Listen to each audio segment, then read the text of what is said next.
Welcome to today's Explainer, everyone. We're going to put on our hard hats and act as socioeconomic planners for a bit.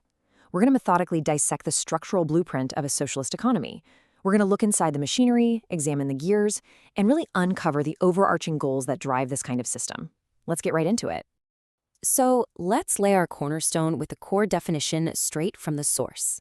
In this system, the means of production aren't owned by private individuals. Instead, they're owned by society as a whole. But, society needs a manager, right? That is where a public authority comes in, operating under one massive general economic plan. And the whole thing is engineered specifically for the benefit of the entire community. Here is our agenda for today. We'll be looking at 6 core features: the blueprint of ownership, the central planning authority, the social welfare motive, egalitarian equality, a classless society, and finally, cooperation over competition. Starting with Section 1, the blueprint of ownership and how the state takes control. Under this blueprint, all the major productive resources, we're talking land, mines, mills, banks, and trade, are completely controlled by the state. The ultimate goal here is to utilize all these resources strictly for social welfare. And because of this, private property is tightly capped. It doesn't mean people own absolutely nothing, but no individual can hoard private property beyond a very narrow limit. Moving to Section 2, the Central Planning Authority, the group actually directing the economy. Now, managing all those state resources requires a massive structural shift. In a capitalist system, you have a price mechanism, which is driven by somewhat chaotic market forces. But here, deliberate economic planning entirely replaces that price mechanism. The government sets very fixed objectives and adopts a master plan to hit them, leaving basically nothing up to market chance. To actually execute that master plan, a central planning authority steps in to answer 3 fundamental questions: what to produce, how to produce it, and for whom. Instead of leaving these calls to independent businesses trying to guess what consumers want, the central authority dictates the answers.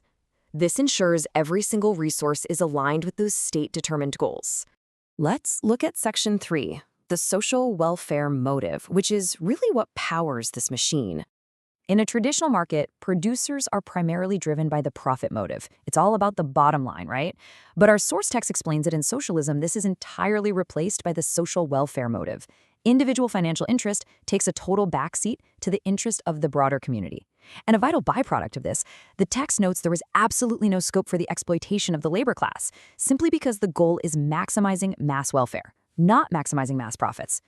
On to Section 4, egalitarian equality and how this structures society. At its heart, this system is fundamentally based on egalitarianism. Because the whole setup prevents individuals from accumulating massive personal wealth, the gap between the rich and the poor naturally narrows. The system instead redirects those resources to provide everyone with equal opportunities. We're talking about guaranteeing shared public facilities like equal access to education and equal access to public health care for all citizens. However, you might be wondering, does everyone literally get the exact same stuff? Well, there's an incredibly nuanced caveat directly from the text here. It states, absolute equality is neither feasible nor desirable. The system recognizes reality. People just have different skills, different talents, and varying efficiencies.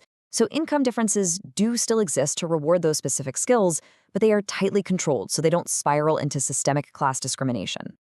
That brings us to Section 5, a classless society, which aims at completely eliminating the economic divide.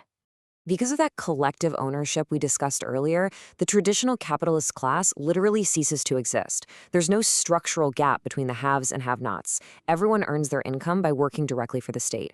Our source really emphasizes that there is zero scope for unearned income, meaning nobody is just sitting back, living purely off massive property wealth or capital gains. And without that dynamic, economic exploitation is structurally removed from the equation. Finally, Section 6, cooperation over competition, the final gear in our machinery. Think about a market economy. Producers are constantly competing tooth and nail for your dollars. But here, the government holds a strict monopoly on producing all goods. Because of this, the cutthroat rivalry normally found between different production units is completely eliminated. Imagine 2 factories not fighting for market share, but simply fulfilling their specific part of the state quota. There's just literally no reason to compete.